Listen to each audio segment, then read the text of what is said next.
Hello, my name is Ephanus Henderson. I bring you greetings from Seattle, Washington, in the United States. I serve as the current task force chair for the Diversity and Inclusion Standards Project for SHRM. I am currently in my professional role, that of the CEO of HenderWorks Consulting, and a retired Chief Diversity Officer for Weyerhaeuser Company. First of all, let me commend you for the opportunity to speak to you today on the work that we're doing. And I'd like to thank personally Zahid Mubarak for inviting me. It's important work that we believe here in the United States, but more importantly, around the world. So it's with great humility and grace that I stand here today to address the topic of diversity and inclusion, and to invite you to participate in this dialogue and perspective on what we need to do.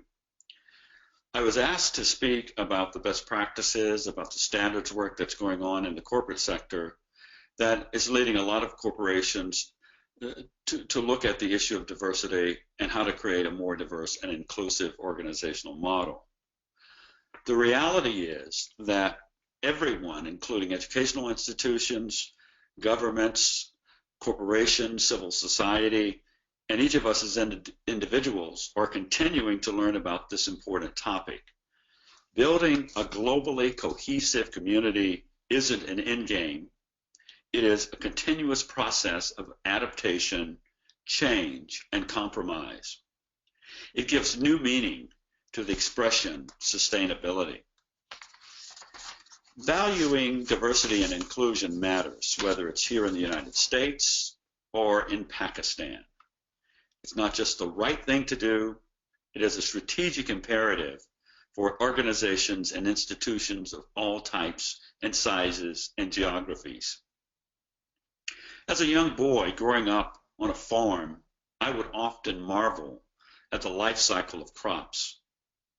It would be fun to drop seeds in the ground, to let them germinate, and eventually grow into healthy plants, producing a harvest that helped to sustain our family and many in the community in which I was raised. Yet during cycles, we would face drought, floods, and other unanticipated disasters that decimated many families in the community, and particularly the livelihood for that year. These were not one-time events. We found that year after year, decade after decade, many farmers face this uncertainty. It was a challenge that farmers had to live with and respond to.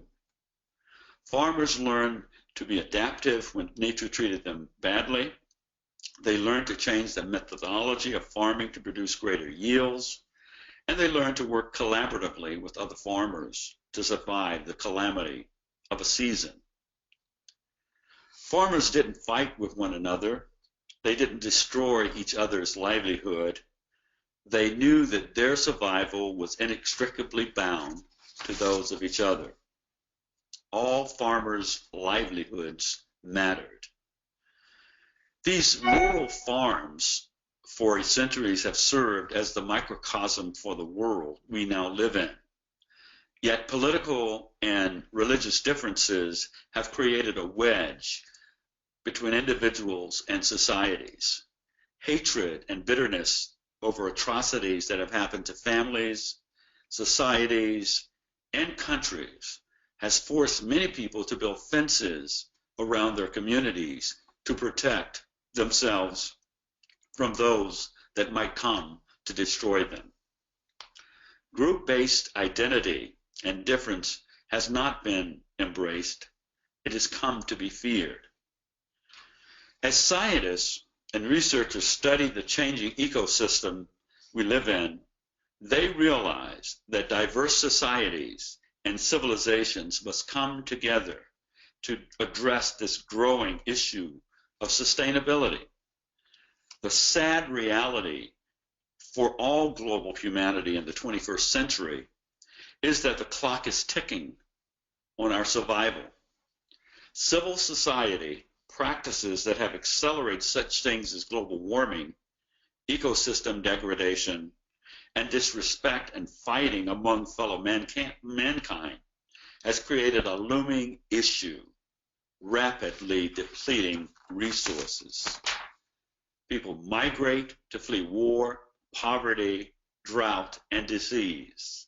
They want their lives to matter. The question being raised locally and globally is how can we coexist for generations to come if we don't understand the importance of our collective impact on the earth, and if we are unwilling to work together to slow down or mitigate the risks we all face. In spite of our different identities and group-based differences on many levels, the evidence suggests that we must find a peaceful way to collaborate and to seek mutually beneficial outcomes. It starts with the behavior and focus of diverse human beings in organizations and communities around the world. It starts in this microcosm of the world here in this meeting that you're having in Pakistan, or the meetings that we're hosting in Seattle, Washington, in the United States. Diversity and inclusion initiatives have been elements of human capital practices within organizations and corporations for decades. These practices have evolved from principally compliance-related initiatives to strategic imperatives. In the United States, many corporate leaders have worked to address demographic gaps in the workforce representation so that they are more reflective of the communities in which they operate, the customers that they serve, the investors who own the shares in their companies, and the public policymakers who shape the rules and licenses under which these companies must operate.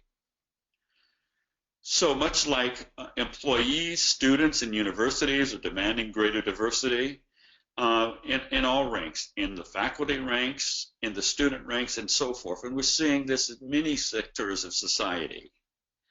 Most leaders understand that driving the needed improvements in workforce representation and employee engagement is an organizational development change process. This change process is a multi-year, multi-stakeholder process.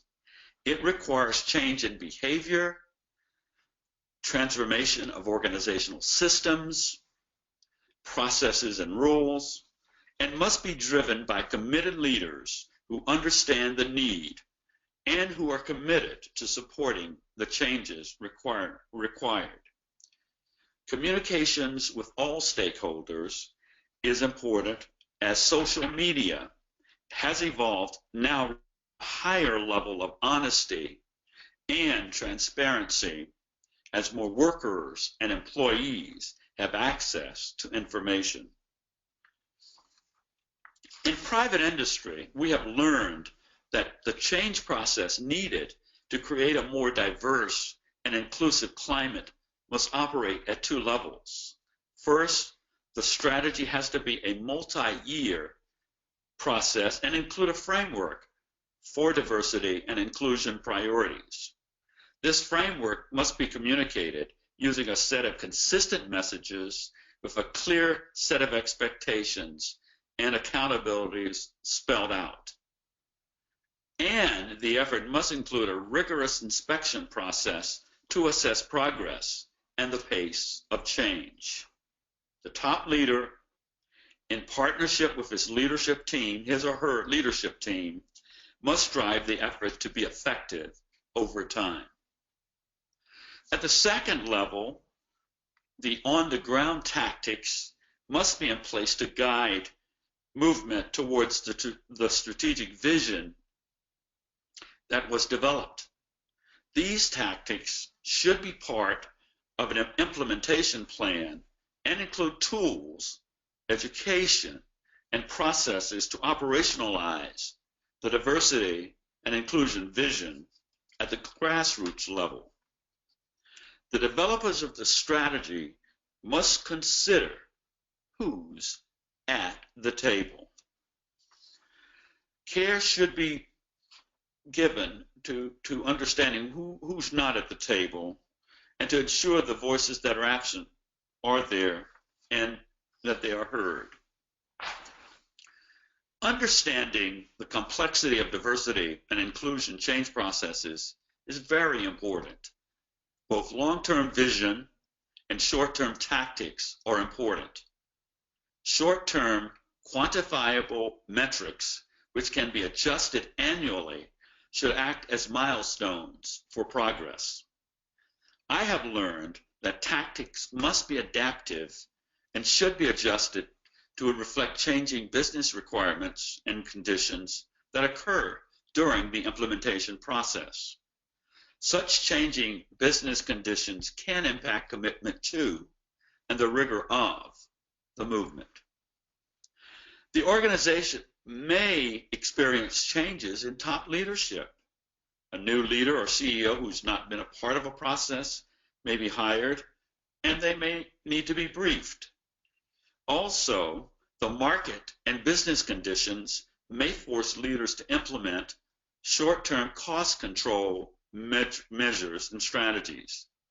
Oftentimes, in America and in organizations, discretionary spending is reduced, oftentimes affecting diversity and inclusion efforts. Diversity efforts must be agile, nimble, and adaptive to changing organizational pressure. However, leadership commitment must not waver. Just like the farmer who didn't anticipate the flood or drought, corporate leaders at times may not take into account changing business conditions that can impact the long-term strategy. Thoughtful leaders build these upset conditions into their planning process to provide continuity to the change effort required. The strategic diversity and inclusion framework can help during these times. The longer the vision can remain in place, while the longer-term vision can remain in place, while shorter-term tactics can be adjusted. In many organizations, efforts to build more diverse and inclusive workforces and cultures and workplaces have matured. 21st century efforts are expanding to include other stakeholder groups such as customers, regulators, communities, governments, and civil societies. These stakeholder groups are becoming much more diverse, not just in terms of racial and ethnic backgrounds and religious backgrounds, but also in terms of thinking styles, cultural identity, and perspectives.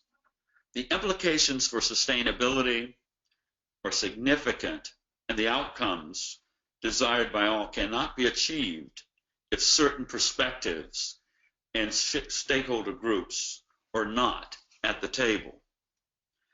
21st century change efforts must consider strategies which take into account cultural heritage and the backgrounds of people from around the world. Leaders must assess who needs to be at the table, which is an important dimension of the analysis work that needs to be done, and one of the standards that needs to be in place. And as such, cultural competency is becoming a major element of global leadership capability needed for the years ahead. In the United States private sector, there is a growing awareness of the political and economic clout of diverse communities. Markets can be lost quickly in this era of sophisticated social media, especially when the corporation acts disrespectfully towards certain diverse market segments.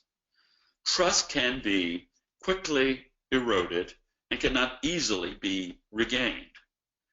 A company's license to operate can be easily revoked or not extended if the organization is perceived as socially not responsible.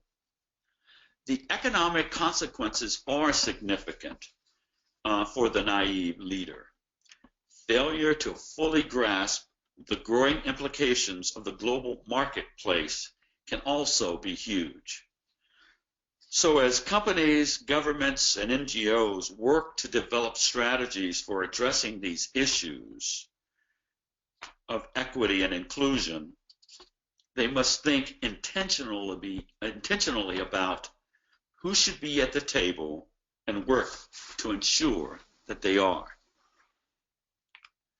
Diversity and inclusion initiatives must be aligned with the institution or organization's vision, values, and culture.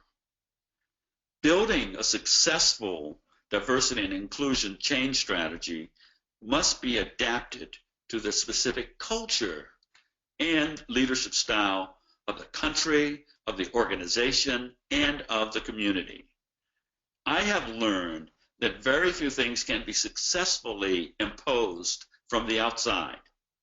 As organizations, governments, and civil society evolve, the change strategy must also continue to evolve. Diversity and inclusion change agents must learn to be a constructive participant in this evolving conversation with educational, business, and organizational leaders. Diversity leaders must guide the development of the conversation, and employee resource groups, students, and others must be at the table. As leaders help to shape the direction for the organization, we have also learned that it's important to be mission-oriented or focused rather than issue-focused. Building a successful dialogue with critical stakeholders requires listening, suspending judgment, looking for mutually beneficial outcomes, and treating each other with dignity and respect. Taking too much time to respond to issues raised can severely impact outcomes and effectiveness. And, as I've stated earlier, it requires a deeper understanding of cultural differences. Diversity and inclusion aspirations must be considered in the larger context of the evolving human capital requirements and expectations. 21st century leaders are now having to shift from a style that is focused on their power over rather than their power with those at the table.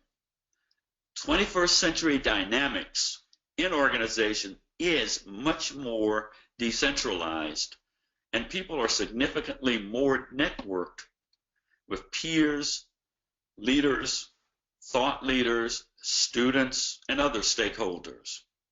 The evolving conversation and dialogue must address the question, how do I lead in an era when organizational leaders must govern and share power with those being governed?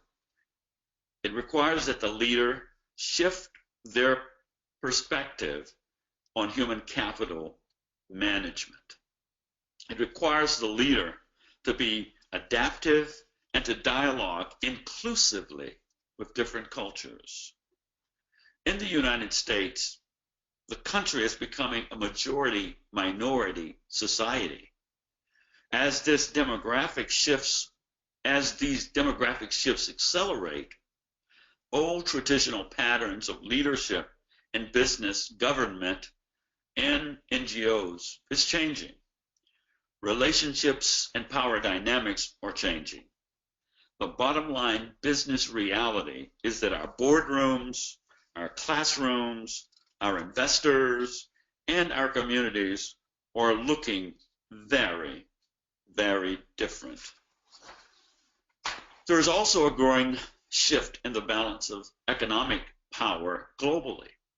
We are living in a time when Western civilization is no longer the economic center of the world. The United States has become a country among equals.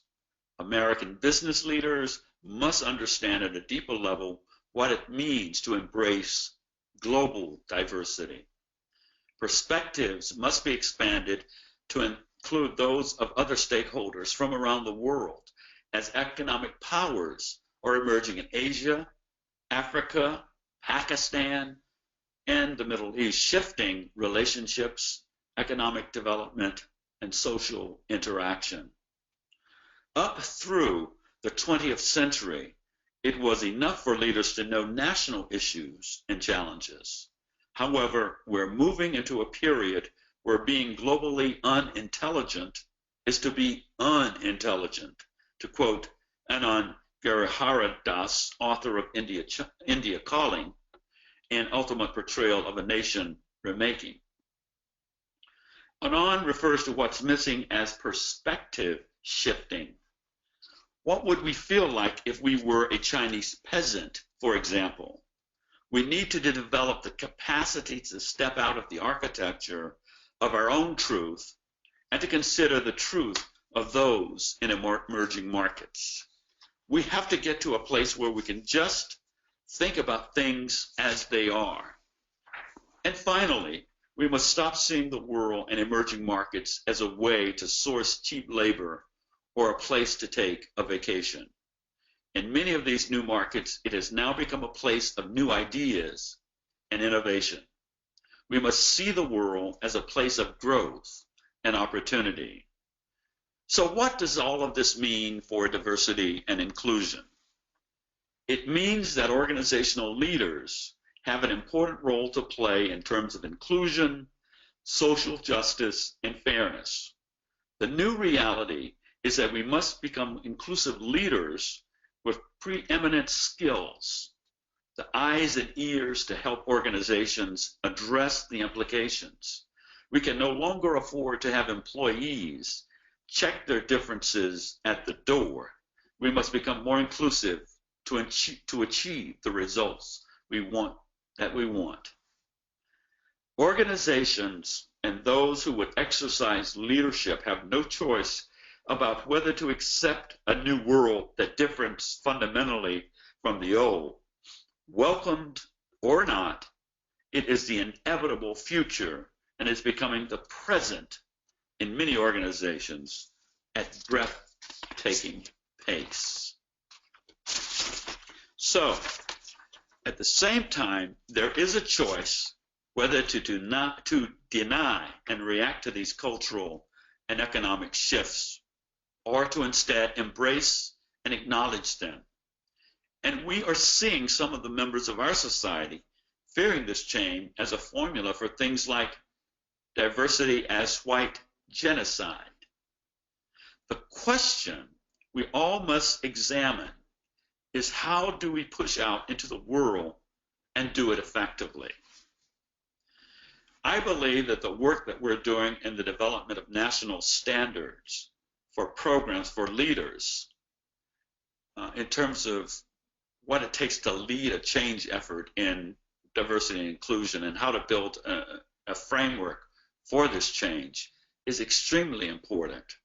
I also believe a set of minimum consistent standards in terms of the types of programs that need to be in place to drive performance improvement in the area of a more diverse and inclusive workforce and workplace is extremely important. And finally, I believe that measuring and monitoring and tracking progress in the areas that are critical, and there are a set of minimum metrics that should be in place that organizations should be driving. That is one of the reasons why, as chair of the SHRM National Standards Project for Diversity and Inclusion, we're so passionate about following through and completing this work. SHRM is transitioning its work to the American Society for Testing and Measurement, and we're hopeful that as they transition that to ASTM, we'll continue to complete the work on American national standards. However, we are also working with the International Standards Organization, ISO, to create global standards. And we have just been informed that the new work proposal authorizing the work on global diversity and inclusion standards has been approved. And we're delighted about that. I was part of the U.S. Technical Advisory Committee that put forth the recommendation that we move forward on those standards. And as I understand it today, more than 5 countries have agreed to be partners and work and help us work on the development of national standards. I think it's important. I think it's critical. And I hope you, as professionals in human rights in Pakistan, will join us as we continue this work in the development of these standards. And invite you to contact me if you have questions, or other members of the International Standards Organization, if you have questions about the work that we're doing. In closing, I want to share a quote from William M. Chase. And it goes like this: diversity, not casual, liberal tolerance of anything and everything not yourself.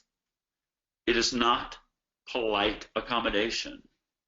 Instead, diversity is, in action, the sometimes painful awareness that other people, other races, other voices, other habits of mind have as much integrity of being, as much claim on the world as you do.